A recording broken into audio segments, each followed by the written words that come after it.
我们脱口秀从来不整这些东西的。等一下，毛豆是什么时候加入的？我是毛豆，今年也是受到了阎鹤祥老师的启发。他今年在另一档的脱口秀节目比赛比得非常好，我想我也是加入德云社，看能不能有绽发新的光彩。谢谢大家，谢谢大家，我是毛豆。你们在一块儿非常合适，有脱口秀跟相声嘛，脱相组合是不是啊？脱相，类脱相声，来你们聊吧，来。我发现相声演员站在这个舞台上真的是吃不开，因为我们很怕被打断。但是呢，没有关系，没有关系。然后呢？我总结了一宿啊，我发现我们的相声演员不应该呀。所以说我总结了一宿，作为相声演员来说呢，刀枪剑戟斧钺钩叉那是昨天说的，今天再说一遍啊。我们相声演员4门基本功课，说学逗唱样样不落，所以今天来应战，再跟你们战一回。好，有请向佐登场。向佐老师，哎，他会突然给你来个，我看你像坏人，啊！别我错了。好的，那德云社厂牌已经介绍完了，这次我们火星厂牌也换了新的特工了。Yes， 对对，又来了，我们沈梦辰的乖乖来了。哎呀！海乖先生啊，我就是一个平凡的火星女婿而已啊。那个。因为真的很开心，因为上次那个来的时候，就是觉得这里是另外的一个世界，在这个世界里面，我们可以畅所欲言，可以分享很多好玩的事情。外面的世界啥都不敢说，是吗？平时回家的时候就是各有各的好吧。而且你知道吗？就是我们平时对稿不是有 PD 吗？他的 PD 是沈梦辰啊。我敲开房门，然后他在跟沈梦辰打电话说：“乖，我这个怎么样，好不好笑？”沈梦辰来判断。沈梦辰本人都没有这么努力在对稿过。那个真是为我付出了不少。为你付出了很多，哥。他故意在房门那个门口那让别人听见是吧？又可以。但今天特别开心，我又来了。海涛，那个上次没赢，这次咱们使劲儿啊！你也换个赛道来试。对，我也换个赛道了啊！这边还输，就说明都是你的问题，好吗？啊，好嘞，加油，加油！那么先请咱们杨迪副局长介绍一下规则啊。是的，我们每次会议呢，在场的每位特工都必须提一个我发现，观众都有唯一的一票投给你认为本次会议中最有梗、最好笑的特工。2个厂牌之中呢，所有特工的得分总和跟平均分最高的一方就可以获得本期厂牌大战的胜利啦。耶！好，反正今天怎么都是热闹了。那么我们2个一起宣布，火星情报局第7季。第七季，好嘞，来3、2、1，火星情报局第7季第7次会议现在开始。还是有请我们火星情报局第1季一直录到现在，我们40岁的欧记。我38，我都没说到你的名儿，你就往外冲。我要说那个就你，刘维来给我们提案一下，好不好？呀，今天我的提案，说实话不是走那种搞笑挂的。我走的是那种温情挂的，好，大家想听温情的故事吗？我发现，总有人不会藏起我。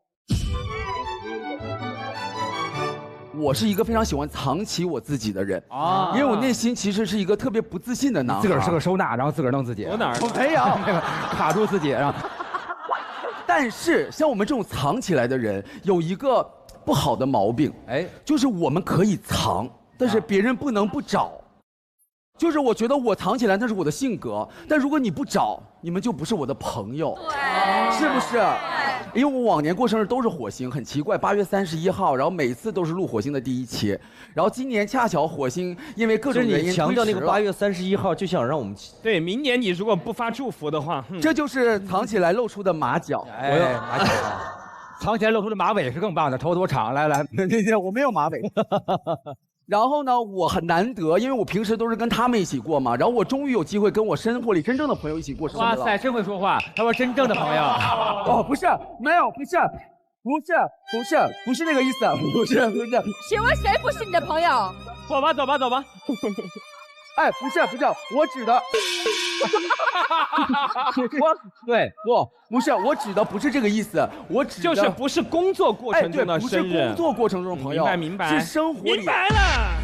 哎呀，可以呀，哎呦，有毛病一样。我就觉得很开心，跟大家一起过生日嘛。然后后来呢，到了12点的时候，相信大家都有体验过，就是那种你自己完全假装不知道到12点，但是音乐就响起来了，都是当当当当当当当当当当当，然后大家一起跟着唱，就是跟所有的烦恼说拜拜，跟所有的快乐说嗨嗨，哎，然后好了，可以了，真没过生日。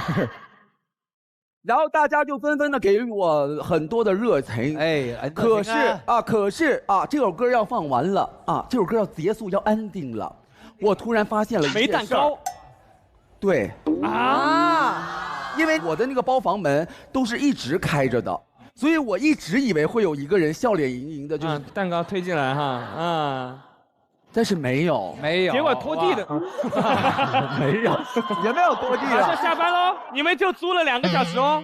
没有。然后因为那个音乐已经渐弱了，然后就是没有蛋糕，然后我那一刻我懵了，你知道吗？过生日站在中间没有蛋糕那一刻是很慌的，因为要点蜡烛许愿，对，要许愿嘛。切歌啊！风雨的洗礼，我从不去。是生日，然后后来那首歌就又点了一遍，然后这个时候我的同事刘超同事跑进来了，在我耳边这样，刘超，刘哥，我们定错日子，我们定明天了。真的，就那一刻我疯了。然后这个时候更过分的来了，因为我的经纪人也在，然后我经纪人就知道没有订蛋糕，然后我经纪人就站起来说了一句让我真的是非常生气的话啊，说什么？你别吃了，你都胖成这个样了，你还搁这吃蛋糕啊？真的。他现在还是你的经纪人吗？还是。然后他拿出了一个打火机啊，然后说你吹这个吧，防风打火机，吹不灭。然后不是防风，不是防风打火机，然后说祝我越来越火。然后我看着前面那奄奄一息的小火苗，我心里也很难表达我的快把火苗给我点起来，快！然后这个时候我就许了愿，哎，大家火苗还在，我吹一下它灭啊。然后这个时候我就许愿，前面一个打火机，我心想说，啊，希望我的今年可以吃到生日蛋糕。哇！然后整件事情我就告诉我自己没事儿，但是我坐下来了就开始嚎啕大哭。哎呦，难过，是真实的嚎啕大哭。就大家都在的时候，你嚎啕大哭。大家全在，我就这样，哇塞！为什么我没有蛋糕？我的好有节奏。然后我第二天温暖的要来了啊，然后我第二天呢，我就收到了一条信息，欠费了啊。您的用户已停机，招商银行祝您生日快乐。闭嘴吧！我收到了一条微信啊，来自沈梦辰啊，梦辰，梦辰就跟我说海涛去哪儿了？没有，他俩在一块儿。梦辰跟我说，宝贝，听说你大哭了，昨晚怎么了？我心想说都传到梦辰那儿了，然后我就跟他解释。然后这个时候，梦辰二话没说，就拿手机拍所有的人，大家一起喊说：“祝刘维生日快乐！”那他们祝完你以后，你就问他我蛋糕呢？没有。然后因为我这个人是习惯性贬低自己人啊，然后我就跟梦辰说：“我说我不配。”我就觉得我自己是垃圾，我经常贬低自己，然后直到那一刻，沈梦辰跟我第一次人生当中发脾气啊，他说刘维，如果你再这样说，我就跟你绝交了。他说如果你经常说自己是垃圾，你就真的变成垃圾了，而且还不知道怎么分配啊。对啊，因为你不配当垃圾。因为梦辰就跟我说你知道吗？我的爸爸谁都不喜欢，就喜欢你，就喜欢你啊。哦，不，有点乱。我媳妇儿，别难过，不是，我知道，等会儿你说这是一个悲伤的故事，悲伤的点在这儿呢，你知道吗？你说梦辰的爸爸该不会就是我的岳父吧？点你呢，岳父不喜欢你。哎呀，别了，因为那个他说爸爸是站在一个看才华的角度。哎呀，别说，越抹越黑。哎呦妈呀！还不如不说这句呢。爸爸，爸爸，我也有才华。不是，就是不多，但是也有一点，爸爸。哎，不是，没事了，没事了，再也不见了。今天结束。这是一个悲伤的故事。爸爸，不是爸爸，沈爸爸是把你排除在外，他排除了我了。我们朝夕相处，昨天还给我做饭呢。哎呀！不是，他单抡的是火星，就是他可能就是在看火星的时候，哦，他在火星上只喜欢你，谁都不喜欢。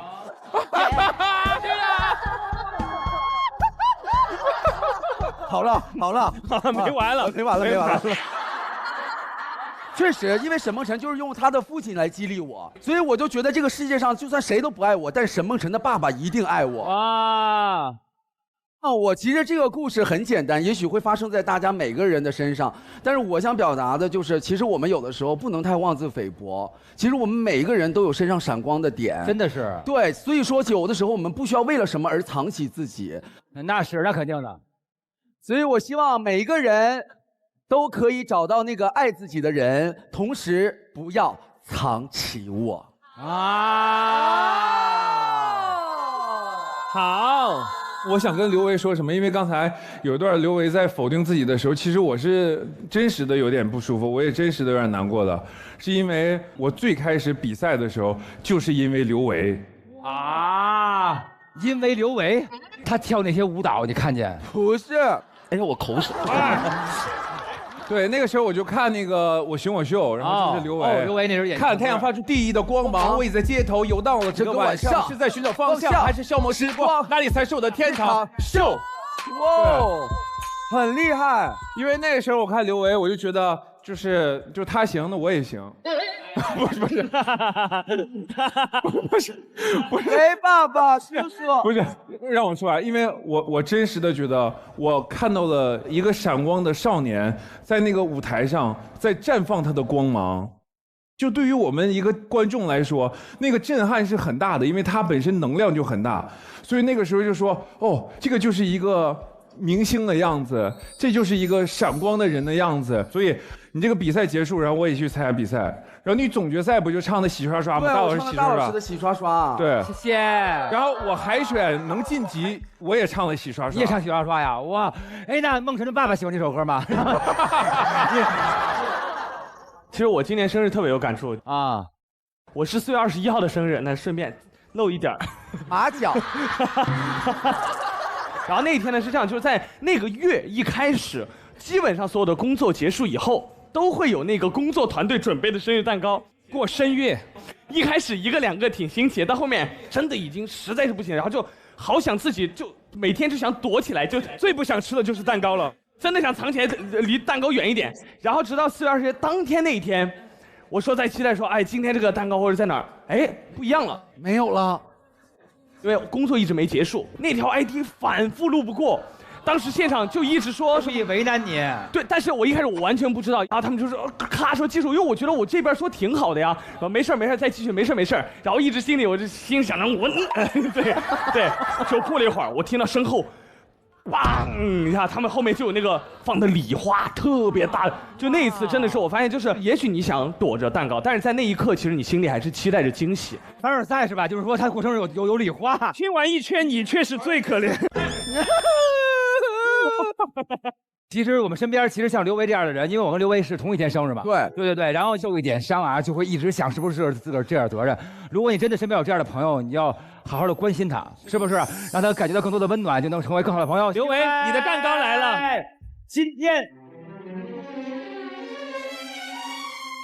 天真的假的？祝你生日快乐！我还以为你真的给我准备蛋糕了。感谢刘维的分享，谢谢。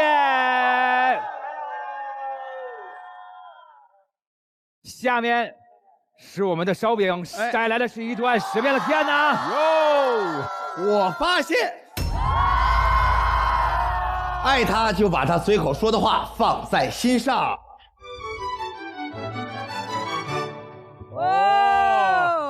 这个事情呢，是我跟我媳妇儿的一个小事情啊。今天穿的就是媳妇儿衣服吧？哎，对对对，小香风，把她的衣服穿在身上，把话放在心上。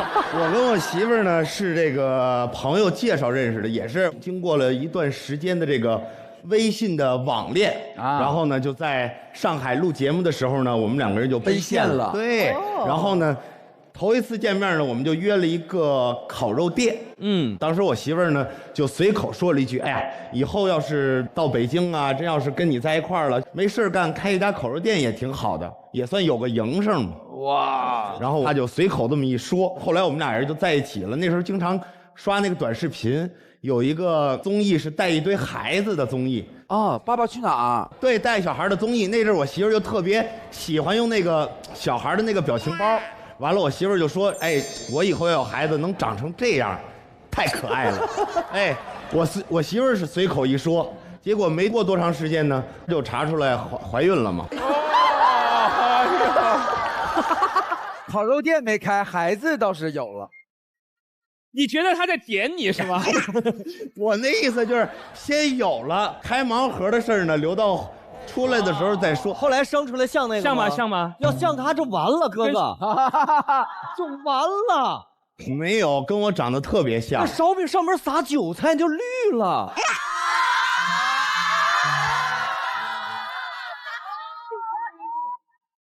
然后呢，怀孕之后就在上海就见到我老丈人。头一天见我老丈人的时候呢，我自认为已经说相声说了好多年了，应该认识你，有一点点群众基础啊。哎，结果我老丈人不听相声，老丈人说我只看综艺，我喜欢刘维，又是刘维，所有老丈人都喜欢我，都喜欢刘维，老丈人杀手。那咱就踏踏实实聊吧。我就说啊，这个老丈人您放心，以后呢我好好对我媳妇儿。到了北京之后呢，争取我再好好奋斗2年，买房买车。当时我老丈人听完这句话呢，就敬了我一杯酒，拿过一杯啤酒来就泼我脸上了。真的假的？真的？这么严重？开玩笑吧？泼你，拿酒泼你啊？对，那变成酒饼了，哇！所以你为了回礼热情一点，拿热的开水泼水节呀，开始互相泼呀。是不是现在还没搞对象？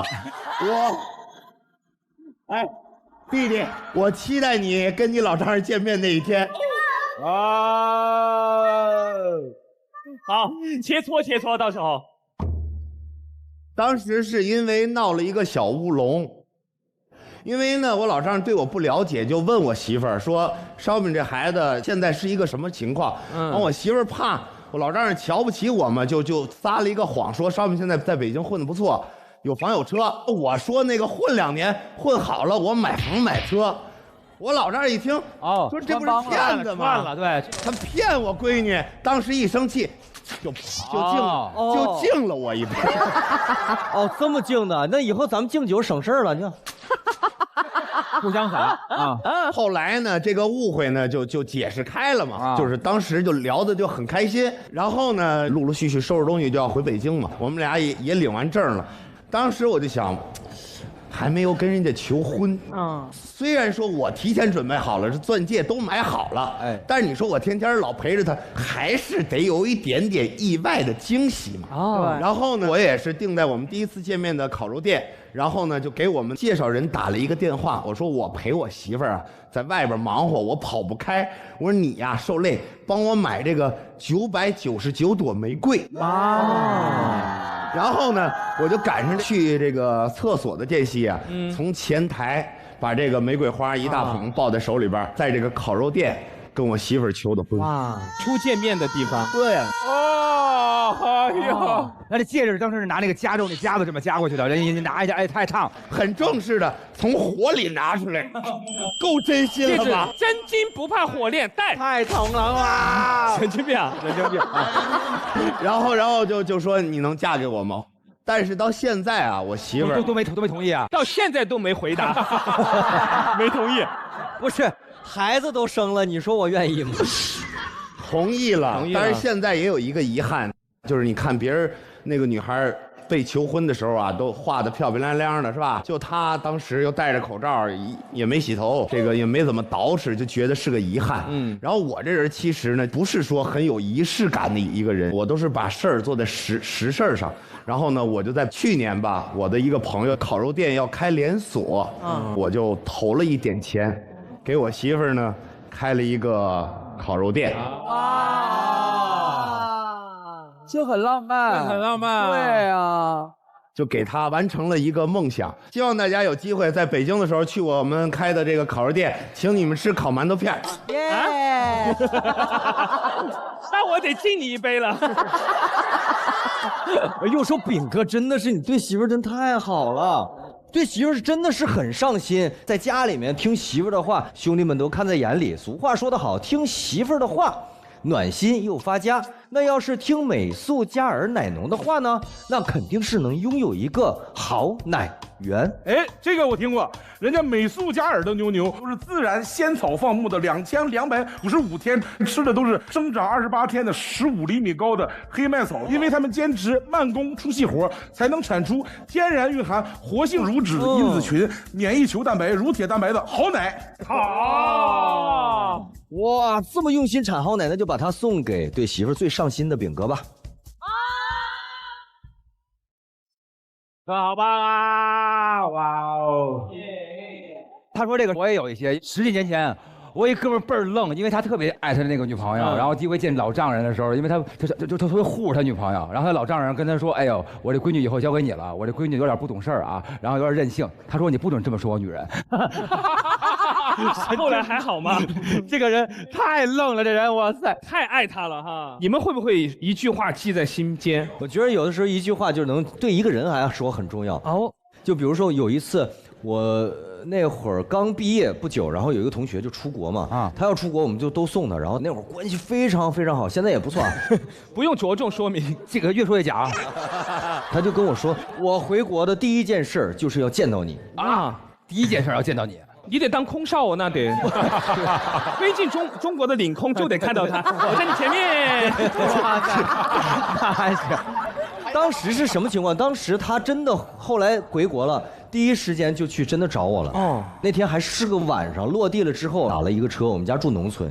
到那之后，恰巧我不在家啊，但是我父母在家。那会儿已经很晚了，都已经睡了。然后大门紧锁，他是翻墙进的院儿。凌晨3、4点了。因为农村嘛，大门锁了，小门就不会锁。他拉开门就进去了，屋里在喊：“老孟，老孟，吓人。”老孟，完这时候向佐出来了，我看你这不像好人，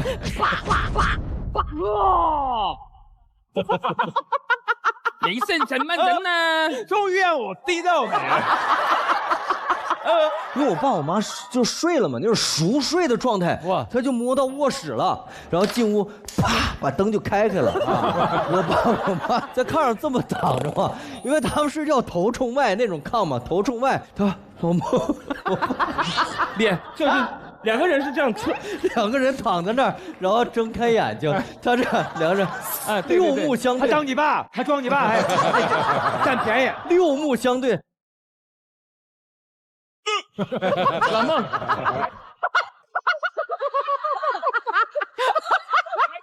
没有，当时躺着是叔叔阿姨，妈妈一只手，爸爸一只手，这样子，来，老孟，1、2、3，棒！哎，那一赌还来个嗨翻，那就不是向左了，那是向左和向右。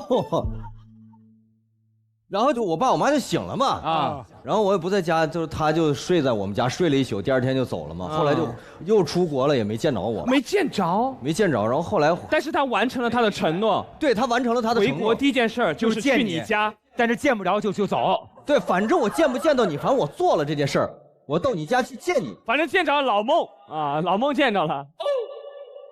没错啊。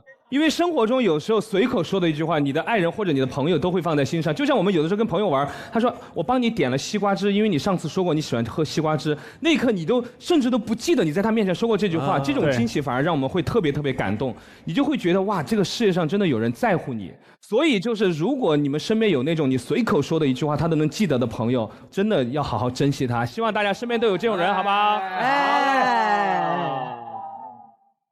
那我给那个我们照明一个电吧，我觉得得这样的爱情故事折腾的，好嘞，谢谢，耶。接下来到了我们杜海涛，海涛老师来了。那个希望这段我岳父能看见啊。没有，我发现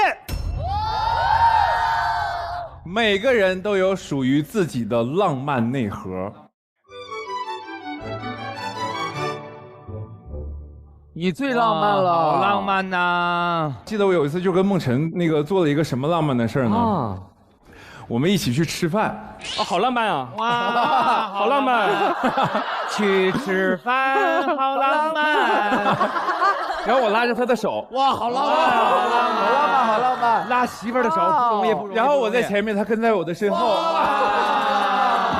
然后我们坐在那个凳子上是面对面的。太浪漫了。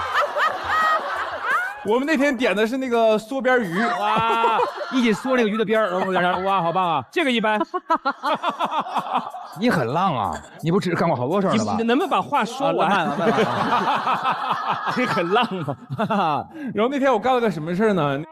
就实际上我是买单了，但是我走的时候拉着他的手往前走，已经走了很久了。然后我跟他说：“我说我跟你说一个事儿。”我刚才没买单。哇！谁说歪？那个警察局吗？当场报警。对呀。他说为啥？我说酷不酷？我想跟你做件浪漫的事儿。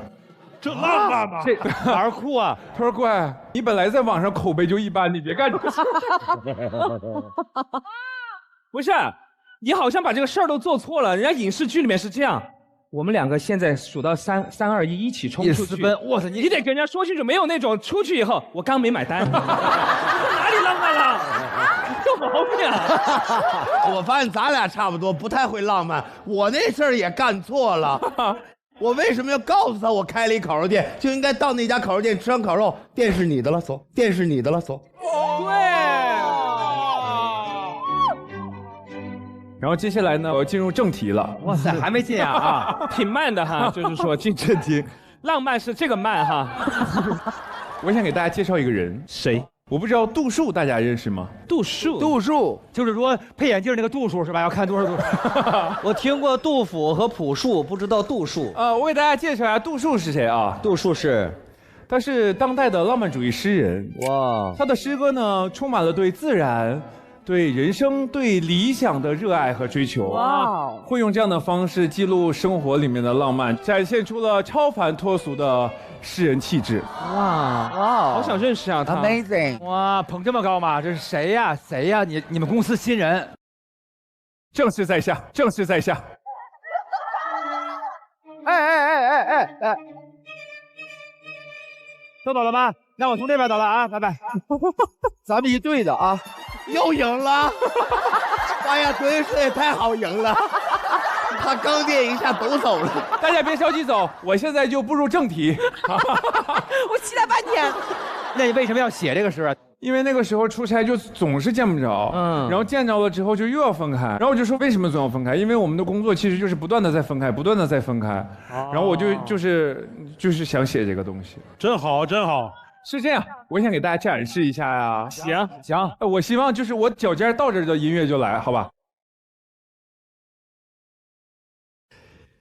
想他，朱古力舒芙蕾是甜的，西瓜芯儿是甜的，糍粑粑是甜的，想他也是。哦，想他是甜的啊。樟树港是辣的。酱香型是辣的，芥末很冲，冲到脑子里是，我想你了。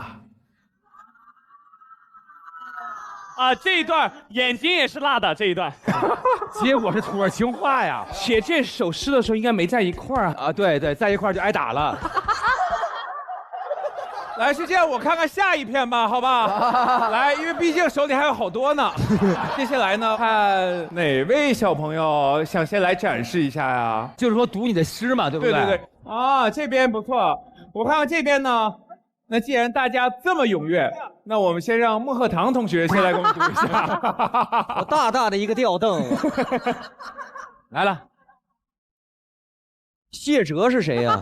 谢哲，这个会不会念折射？这个哥，你找他找错了，还有阅读恐惧。折射没有关系，今天我就要克服这个阅读恐惧。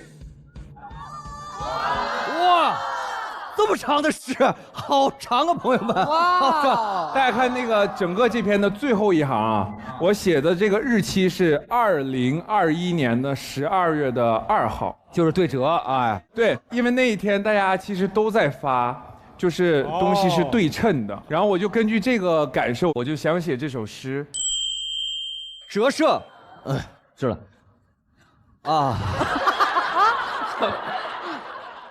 我看到的我，不是我眼中的我。哇，瞎子，我看到的我，不是你眼中的我。哎，为什么呢？你看到的你，不是你眼中的你，而你看到的你，不是我眼中的你。哇，罗圈话就到这儿了吧？我看到的你，不是你眼中的我；你看到的我，不是你眼中的你。折射会让物质发散，铺满天，这字念啥？天际，天际，铺满天际，映出完美的天真。失真，你要是实在看不见，那也有，好吧？那也有啊，就剩3句了，你给我坚持一下，好不好？来，光在物质的传导下产生碰撞，这是受控的，也是失控的。他应该叫折射吗？这应该叫睁眼瞎呀。不是哥，我突然想到有一首 rap 啊，我是你，你是我，我是你，我是谁？你是我，对我是我，你是我，那他是谁？哇，潘玮柏，潘玮柏，有的时候艺术之间会有一些这种雷同的碰撞。哥，前面这10句特像俩酒蒙子喝多了。我说你看到了我，是你眼中的我，对，你眼中的你，我眼中的你可不是你眼中的我。那个，不是你信三哥？醒了没？那你为什么要写这个诗啊？当时，实际上我想表达的是什么呢？其实真的就是有的时候，比如说我们认识的我也不是真实的，我们认识的身边的人其实也不是他理解的样子。然后其实我想表达的就是这个，但里面没有看出来是这个。这个感觉特别像骗姑娘用的那种方式啊。没关系，现在刚刚只过去了一半而已，有关系。来，接下来下一篇，让我们看看哪位小朋友。说我行，我能念，我能念。既然大家这么踊跃的话，皇子你来一个。哎，好嘞，没问题。叫我和哇，就这么多。哎，好，你是爱我的。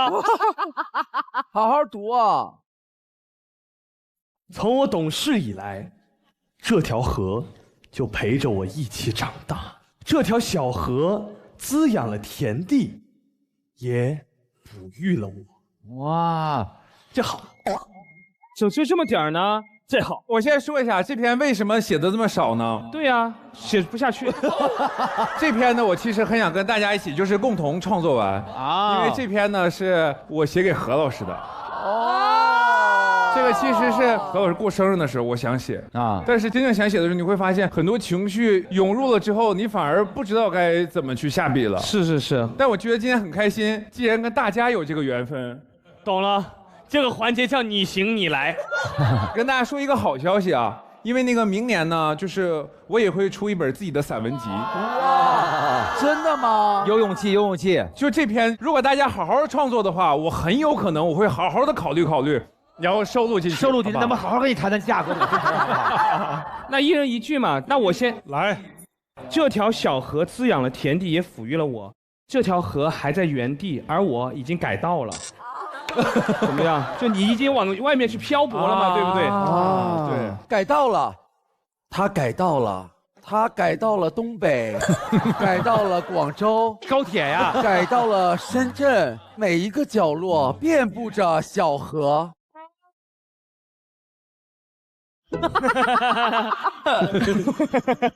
啊，你坐下吧，好吧。哦，谁有感觉谁来啊！现在创作激情都在了。我也想努力的成为这条小河，滋养属于我的那个我。有一点他第一个诗的意思了。我懂，因为你眼中的你不是真实的你。这句诗一看就受到杜甫的影响，一看就是杜甫的书迷。那你要这样的，我接不了了。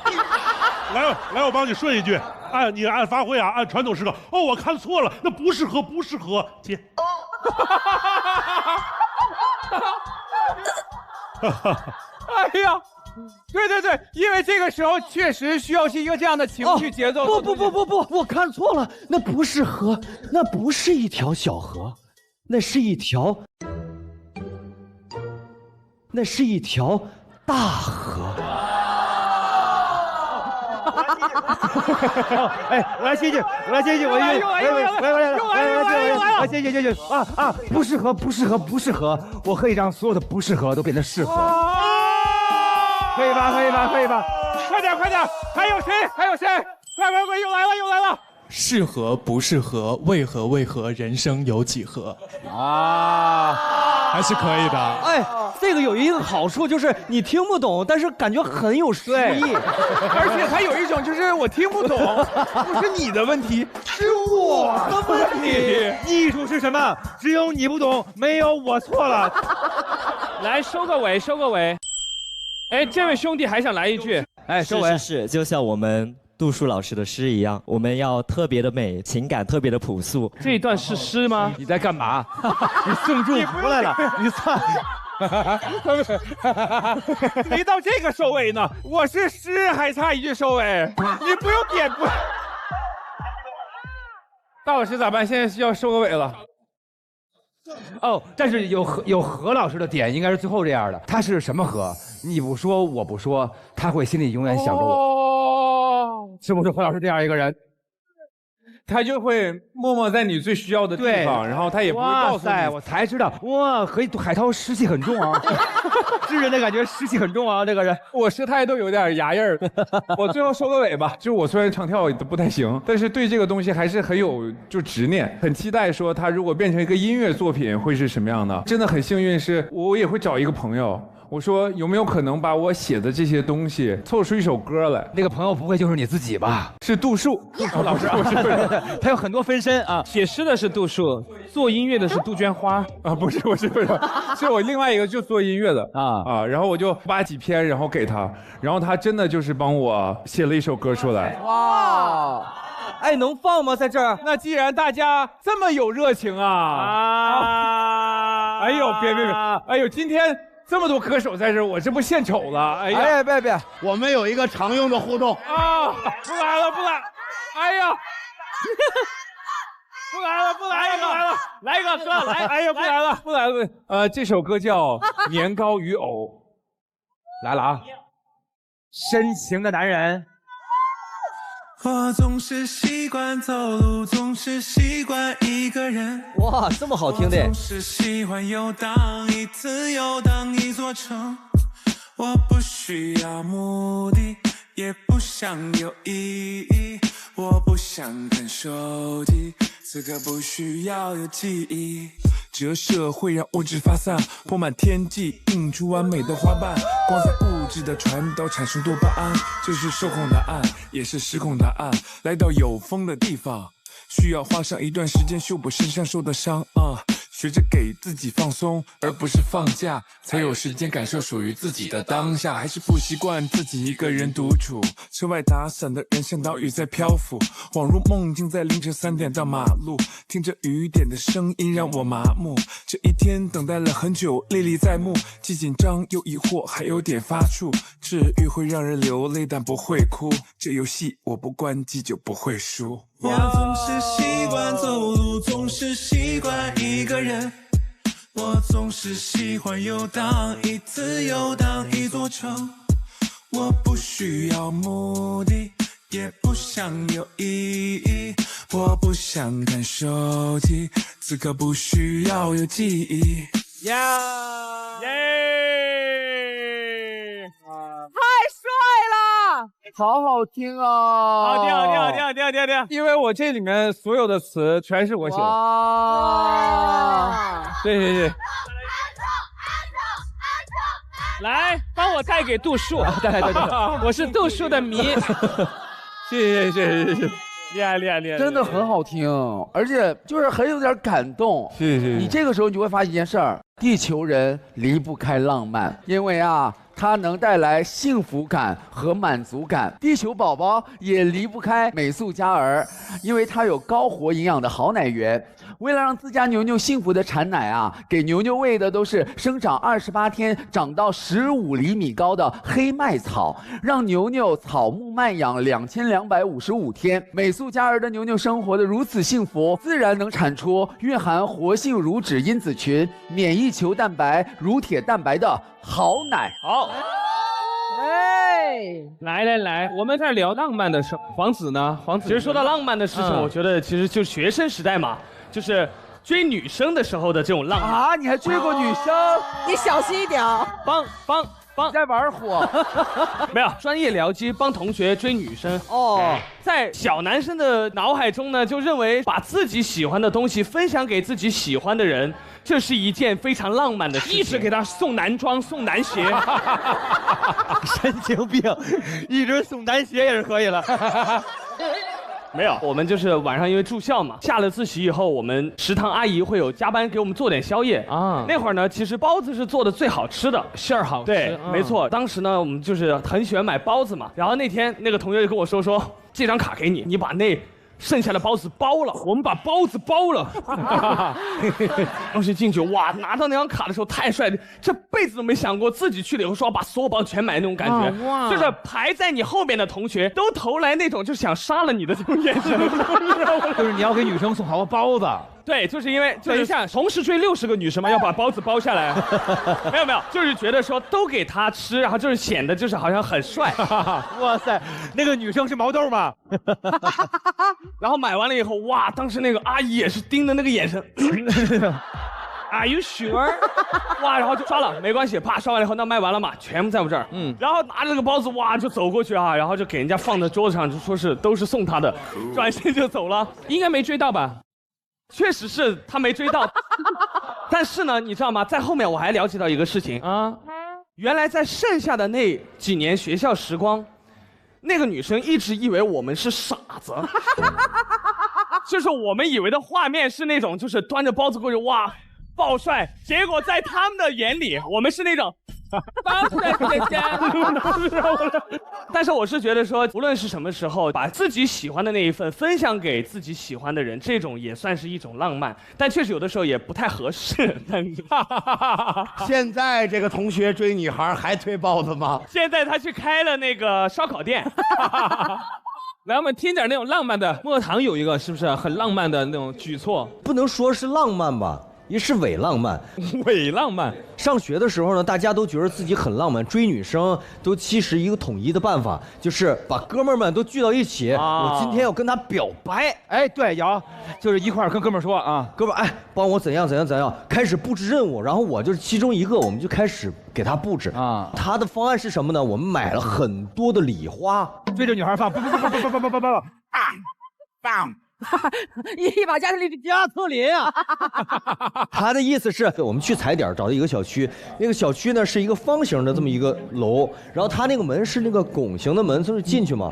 它是一个小区的中间是一个回家的小区是不是谁的家都不是，就是找到那么一个场地啊，布置现场，然后我们几个角都是有那个点的炮竹的，然后他在中间摆了一个心，然后点的鞭炮是吗？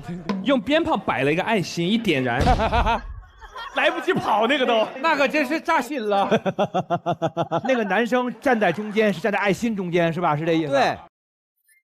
然后他那个楼是带外阳台嘛，我班的其他女孩把那个女孩领到那个3楼的阳台，往下看。对，然后呢一喊口令，咔一放，砰砰砰砰，然后我的同学在下面喊啊谁谁谁，我喜欢你啊，想得很美好，想得非常的美好。然后我们就开始布置了，炸点什么都布置完了，炸点，烟花点，烟花点，就看女同学从那个门洞子里进来，然后就还有人蒙着眼睛，哎呀，真是干嘛呀？把我带到这儿来，从学校里头带出来，但是干什么呀？然后就上楼，然后说你先别看，你先看，然后下面就开始，那个男孩抱着一束花，就站在下面，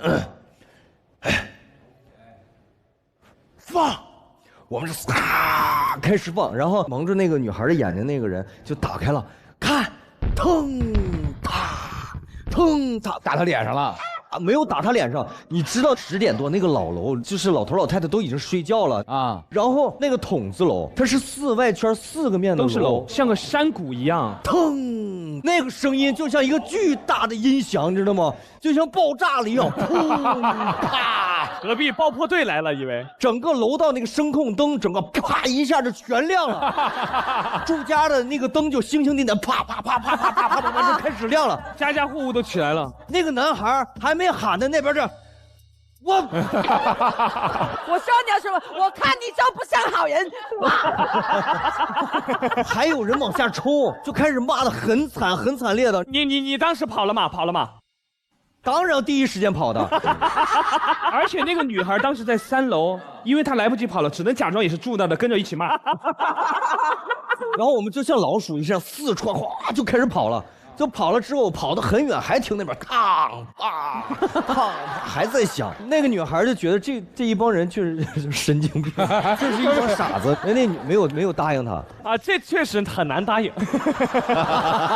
说到浪漫，我跟大家讲，其实中国人的那种父母有的时候还是比较含蓄的。哎，就过春节的时候，全家一起坐在那儿看春晚，有的时候会演一种那种小品，就夫妻恩爱的。演完以后，主持人就会说：“那么，亲爱的朋友们。”这个时候，请把你的目光投向你身边的这位，哇哦，给他一个大大的拥抱，说一声“你辛苦了”。一般这种时候，一回头，我爸，我出去抽根烟。真的，因为他们没有办法面对那样的场景，就无法进行这种浪漫。我妈就是那种追着，杨同学快点，然后就是一个往外抽烟，一个要去抱。我爸，我烫死你！啊，没有，后面没有。后面没有了，太夸张了，你爸太吓人了。你像海涛，其实他总是在写一些浪漫的歌，还有刚才那个诗也是给孟晨的，是吧？之前我看了一句话，我觉得那句话特别靠谱。大家总是觉得这个爱情是遇见的，就是我遇见了你，才我叫我爱你。但是人家说的是这个恋爱啊是遇见的，但是爱情是养成的，它不是一步达成的。所以说，我们对自个儿爱的人要多做一些爱的事情，让我们的爱情更加的美满丰富啊。那现在咱们叫的是孟和涛。所以到我了，朋友们，我发现，哦，掀起范儿。我发现地球人和好朋友们在一起就会降智。一堆哥们儿就变傻子。刚才大家也都听到了，就是有的时候会跟那个朋友一块儿装傻子，给人送包子。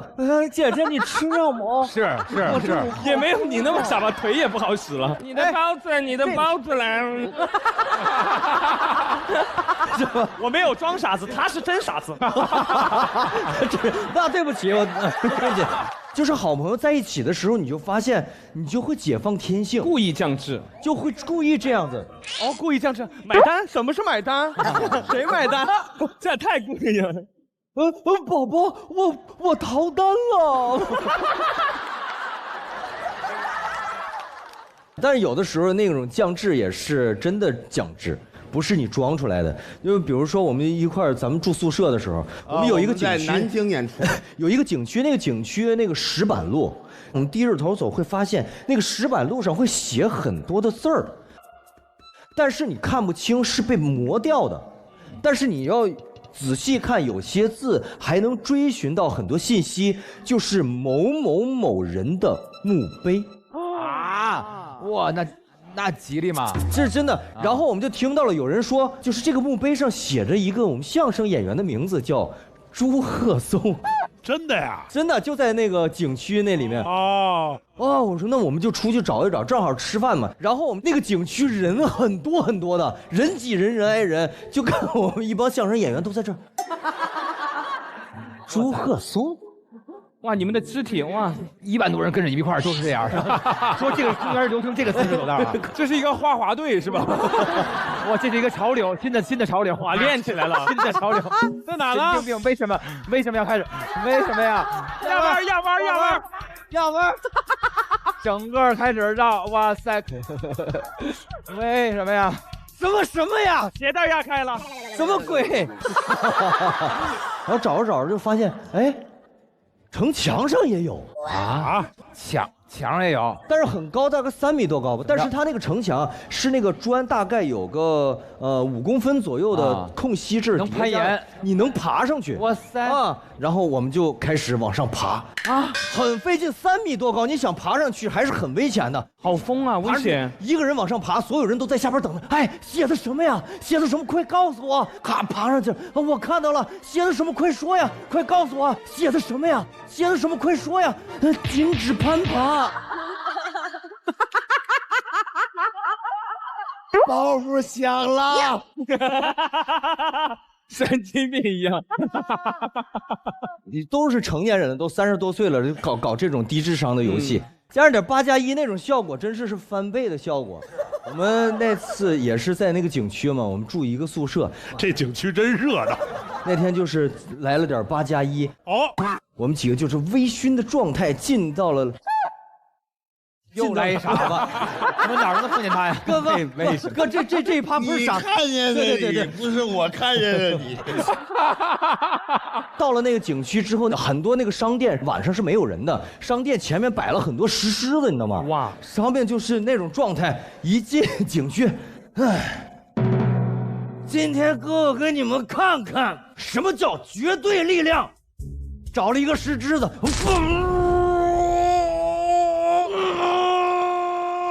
石狮子脸朝里了，啊！哇！人家早上来开门，他门口的狮子都是这样的啊！什么哦？对，他一燃起来，我们就也是8+1状态嘛，也都燃起来了。开始，整个街区开始，你看一帮人在这搬石狮子，这边，没有一个人搬得动的。炳哥，我来，走你！我走你！各个石狮全不一样，有的石狮子是冲这头，有的脸对脸，还有背对背的。哇塞，可以，拼出一个男团的那个姿势最后。确实很猛啊！那天就是燃起来了，你知道吗？那天晚上，因为景区里没有什么人，一个人都没有，就是我们自己。不敢来，真的那就燃起来。别去，那边有几个疯子在搬狮子。不是我发现你们这个湿气也挺重啊。湿气很重，湿气。当天大家就都燃起来了嘛，燃起来在那个景区里面就开始嚎起来了，哇！就好，其实很奇怪。狼人，我们发现自己很吵，但是你发现还有更吵的，就是蛤蟆叫，生态好，全是蛤蟆。那有一条河，蛤蟆就开始叫，然后接下来我就跟蛤蟆干起来了。你跟蛤蟆叫板，哎，很多蛤蟆在那里边吵，呱呱呱呱呱，我闭手了。哇！你们都给我闭嘴！我哥在搬石狮子，你们没看见吗？就跟蛤蟆喊一晚上啊，跟蛤蟆喊哑了，然后就回去睡觉了嘛。第二天早上起来，就发现那个景区里边那个河里面根本就不是真蛤蟆，假蛤，是那个电动的蛤蟆声。我们跟电动的蛤蟆吵了一宿。然后你出来发现这个事情了吗？还发现一个事情，很多工作人员在复位石狮子。4、5个工人挪不动一个石狮子，我们一看这种状态，那不行啊，肯定是要帮着复位的嘛。啊，炳哥啊，一马当先过来，来，躲开，自己一个人开始复位。他没有点8+1，他来不动，你知道吗？真的是第二天5、6个人才把那些狮子都复位好。所以说呢，能有这样陪着你一起疯的朋友，真的很可贵。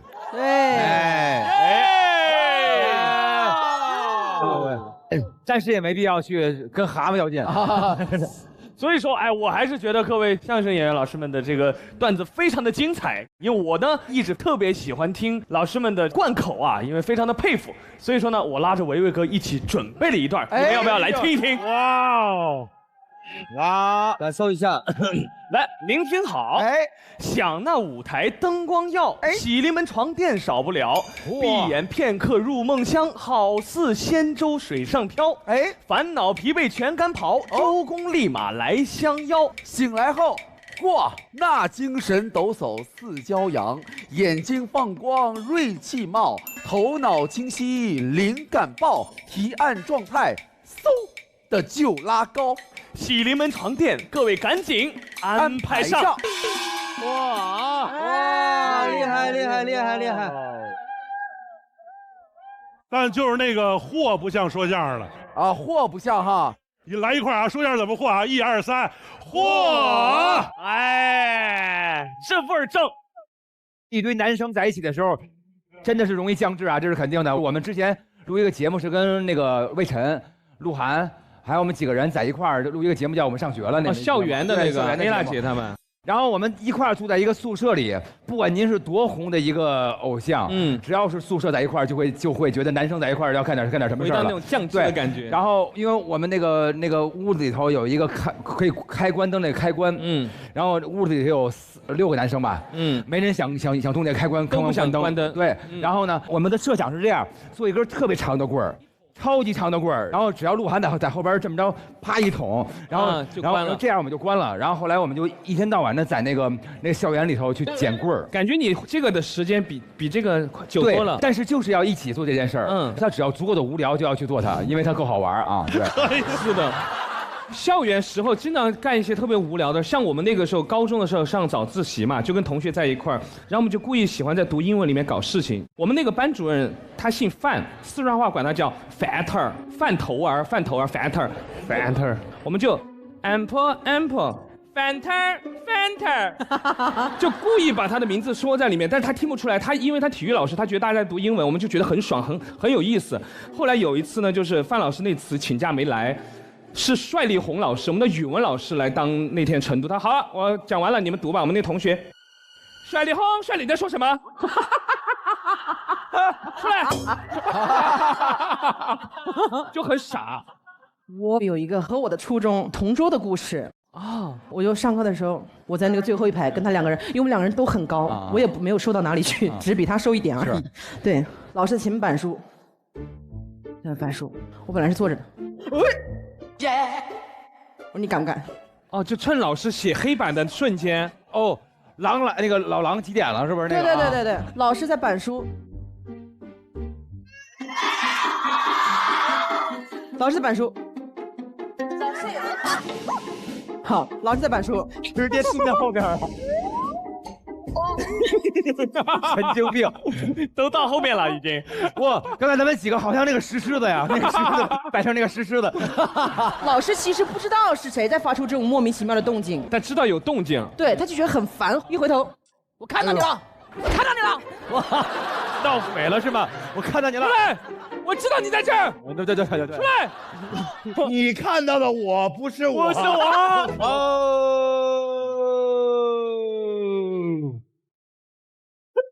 然后呢，他看老师就是耳朵比较灵敏，他以为被发现了，他说不行，你有本事再来一遍。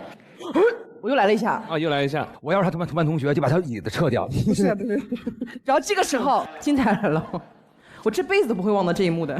哇塞，听听，我是世不过2，我已经来过2遍了。哇塞，得到你了，因为他人比较胖，就从侧面看的话是需要比我宽很多的。当时那个课桌呢，它是2个连在一起的一横条那个木桌子啊。于是乎，他站起来那一瞬间，啪，桌子椅子炸开了啊，炸开了，前后炸开了。然后重点是什么？重点是坐他前面那个学生太可怜了，本来就臭别人，本来就挤得不行了，你知道吧？他一站，我看到你3回了。粉笔，哇哦！前面那个同学要是不张嘴还好，老师扔偏嘛就扔偏了，他张嘴了，投币了啊，进了。等一下，当时全班都笑开了，我也没忍住。哎呦啊！你吓死我！吓死我！给严老师吓得5心脏都捂右边了，都已经。啊，是啊，对不起。大家都在笑嘛，但是我那笑声实在是太出众了。那是。班主任写了会板书，想想气不过，回头。自家伙，你站起来！你也不是什么好东西，你也滚出去！所以说呢，有时候就是说，像平时生活之中，这因为社会老需要我们精明，工作的时候老需要我们感觉特别厉害一样。我们只有面对自个儿亲的人的时候，才愿意放下这些心思一起犯傻，这是非常珍贵的一种感情。希望各位平时多一些犯傻的时光，跟朋友们多一些融洽的时光，好吗？谢谢各位。对，那么我们进程过半，我们一起休息一下，准备下半场的新的表现。下面一位了不起了。我很少说一个人是天才，那么下面这个人我也不会这么说他。那么呢，但是他在我心目中真的让我觉得他给我带来了无穷的欢乐，就是我最爱的毛豆。我发现，我发现把缺点变成优点是地球人最大的智慧。我的缺点很明显，就是胖。但其实我今年减肥了，我今年从310斤减到了240斤。谢谢。截止到今天已经全部反弹了。320了啊！我生下来就挺胖的，我生下来有11斤8两。真的，我完全这有记录可查的。我生下来是6斤2两。11斤8两。对。哇！啊。怎么的？这要比吗？不是，这爆出来有什么可骄傲的呢？好莫名其妙的胜负欲。我8斤4两。哎呦！我还早产了1周。这边早产了1周，还有比他更厉害的吗？我生下来之后就非常能吃。我9岁那年过年啊，大年30，我在家吃饺子，我吃了52个饺子。哎呦我的妈！哇！吃完之后啊，有2种说法，一种是48个，一种是52个。不重要，因为我爷和我妈转述的不一样，差4个。吃完之后，我躺在床上看春晚，我爷过来探我鼻息，说孩子不能死了吧？要不要送医院？这个，我爷说从改革开放之后就没见过这么吃饭的了，这个很难预见。然后我从小就是我1年级就已经破100斤了啊！1年级破100斤，1年级就110几斤了。然后那个时候正好我妈是开美容院的。他那个美容院会经常进一些减肥药，他就给我试，经常给我试，试的我百毒不侵。什么？减肥药也爱吃哈，一次他各吃2斤，他没有，这也爱吃，他是各花圈里吃。减肥药包饺子，减肥药2斤的吃。他这有什么各种什么纤维素、甲壳素、酵素。要是都能减肥，我爸都懵了。我爸说尿素还能减肥呢？尿素是不是化肥吗？不对，我爸听错了，它是一个酵素，那个酵素名很厉害，叫魔法酵母，真的啊！我以为 J.K. 罗琳才是魔法酵母呢。这是植入吗？不是，是个小包裹，是个包裹。吃的我现在真的是百毒不侵。我妈现在在家洗葡萄都先给我吃，因为我妈看那个新闻说那个葡萄上面农药不好洗，先让我试试毒。那你真的太难杀了。他那个地方除了减肥药，还有那种减肥仪器，有那个绑的一根绳绑在身上，嘟抖那个。哦，那个我见过。那个不好使，就那个抖，它其中有个特别厉害的，叫电子高频减肥仪。这个我记得特别清楚，就这个玩意儿就特别像那种欧美国家死刑的那个仪器。电椅啊。退下来之后，2手的死刑仪器，他拿那个电极给我肚子绑上之后，就插在机器上开那个电流。正常是开那种1、2档，是这种小电流的还无所谓。但我妈觉得我胖，觉得我这个应该这档位高一点，他给我开到8档，那就熟了。我妈给我电烧乌京了，这边又在那。我的天，这一次那个仪器做一次大约是40分钟，真的。妈给我电的，我都已经我就是特别像那种拷问的时候，你知道吗？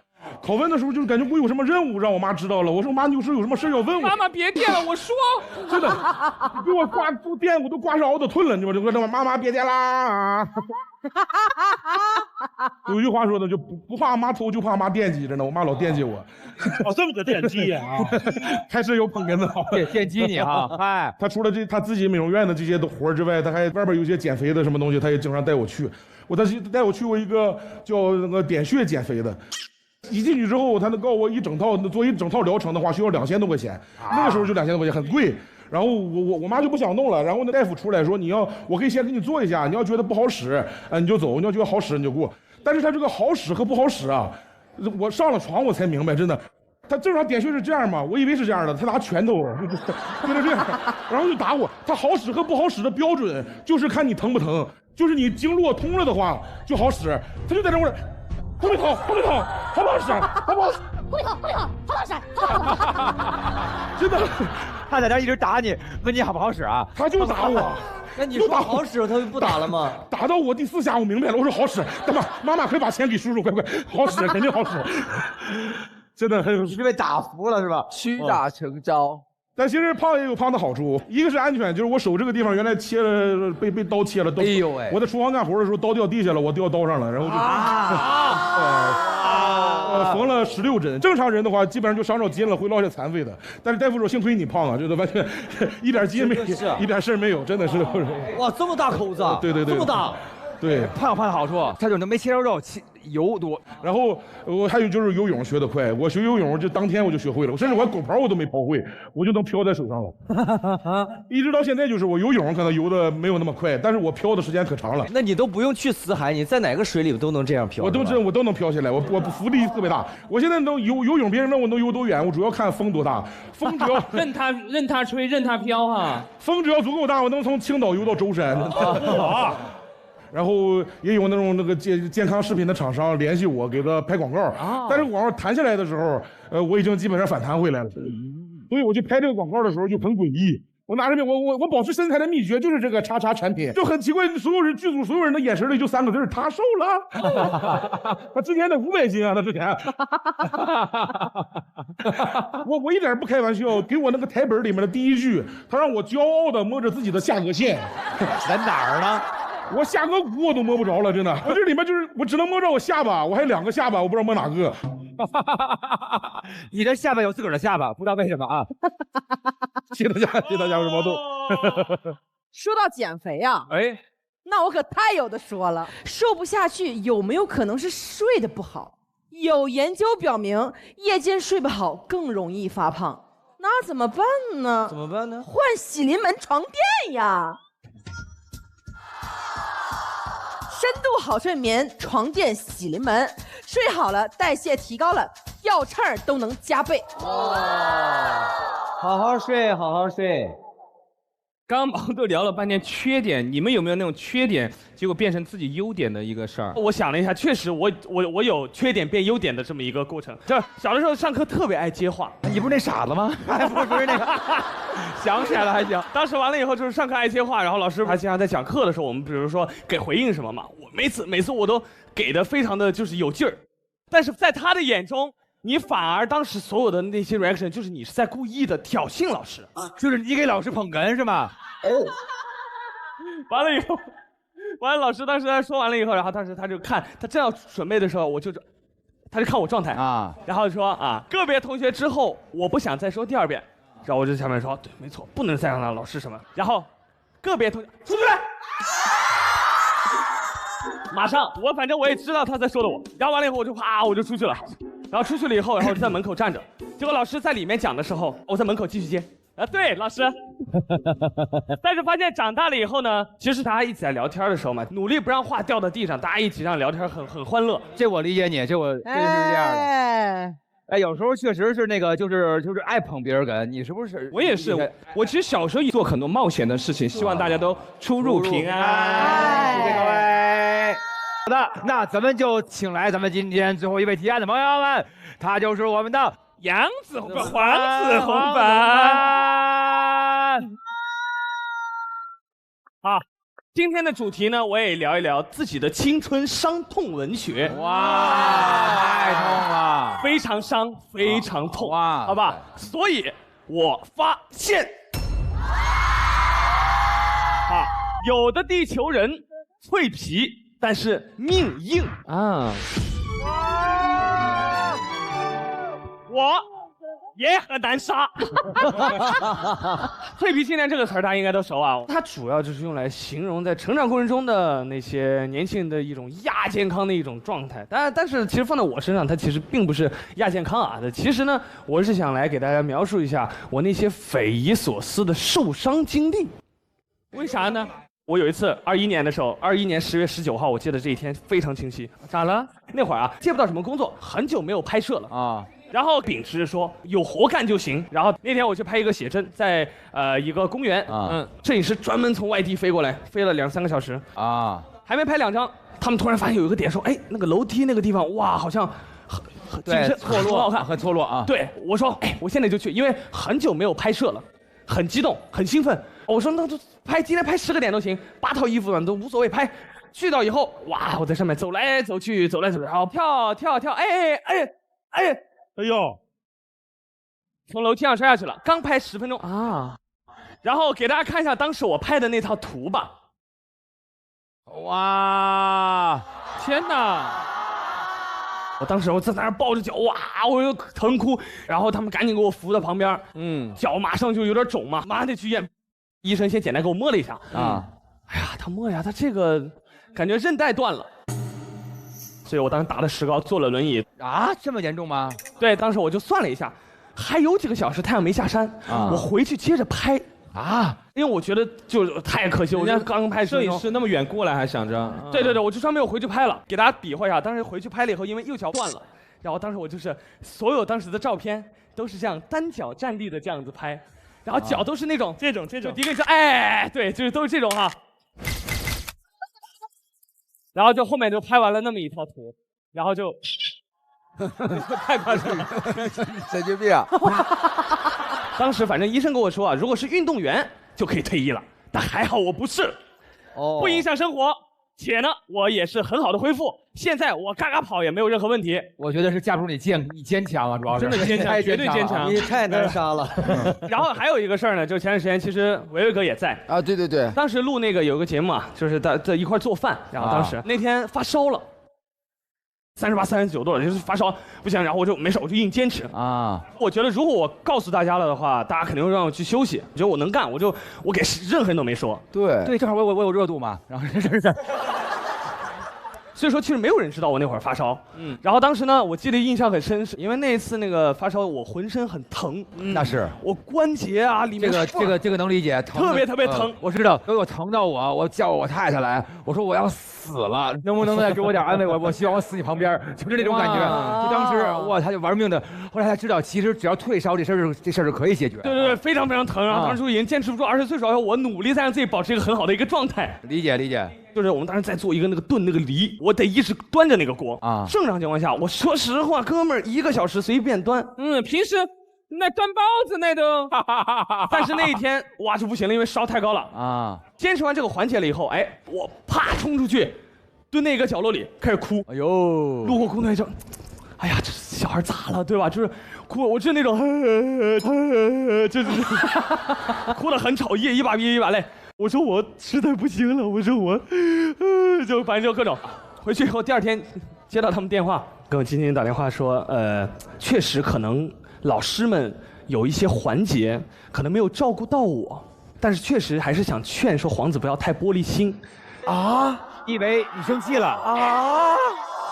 就是节目组以为我是在节目里跟嘉宾老师们可能有一些不愉快，然后他看见你又出去抱头痛哭，对，然后我被欺负了，然后我就出去抱头痛哭，说觉得我玻璃心啊，只能是刘维干的了，这是。刘维我跟那个皇子，我们同龄人，我们关系很好，主要是你第1天没跟大家说你发烧了，是吧？对，我完全没有说。是，所以啊，大家还是真的要以身体健康为第一位啊，注意安全，平时少逞强。是，朋友们啊，脆皮天注定，但是命硬靠打拼。所以在最后，作为身上有着各种奇迹的黄子弘凡，我的专辑里面有一首歌叫《Miracle》奇迹，我觉得想送给大家，相信奇迹，奇迹就会发生。希望大家2025新的一年，让我们一起创造奇迹。好，嗨起来，嗨起来，嗨起来，嗨起来！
好运气，肩并肩走过千万里，让我等你。You are my miracle， 让我们走。I want miracle， 就现在一起向前吧。Miracle。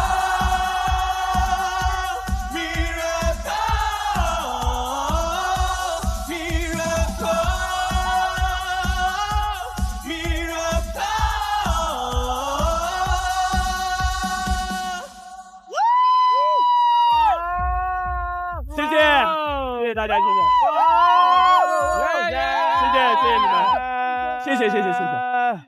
谢谢。